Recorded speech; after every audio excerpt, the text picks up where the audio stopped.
It's true. People communicate differently. They express themselves in different ways and interpret others using various perceptual strategies, which can sometimes cause more confusion than understanding. You do the same.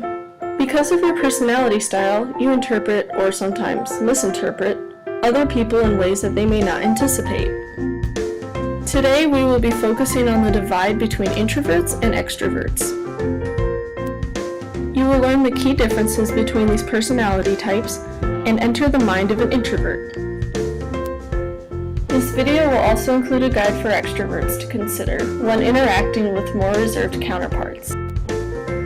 But first, let's consider the fundamentals of these personality types.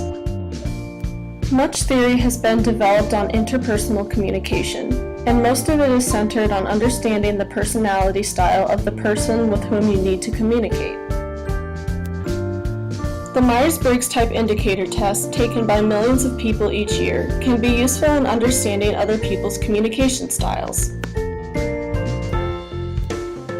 There are a total of 16 possible personality types. I am an INFJ, which stands for Introverted, Intuitive, Feeling, and Judging.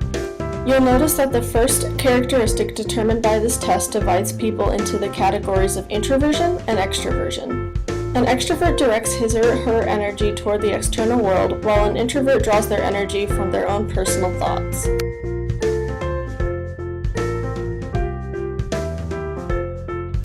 It's important to remember that introversion is different from being shy. Shyness is rooted in social anxiety, while introversion is more about how you respond to stimulation, including social stimulation.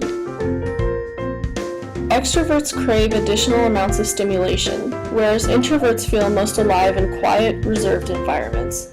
Not all of the time, but a lot of the time. I am an introvert living in an extrovert's world.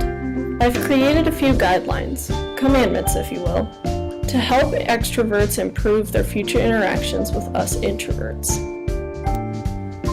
We introverts could spend hours alone and not get bored, because being alone means that we get to do what we do best, tune into our inner world.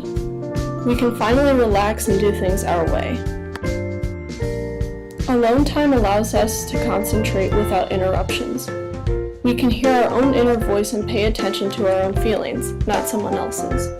Being alone is like freedom.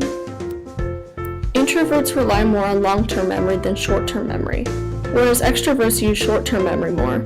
It takes us longer to retrieve the specific words that we want to use, which is why we're often quiet. Misunderstandings contribute to communication mismatch, which often begins among introverts and extroverts.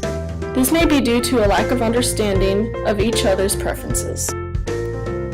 Hopefully this video enlightened you on how personality differences affect communication and helps you through any future miscommunication that you may have with people of the opposing personality. Created using Powtoon.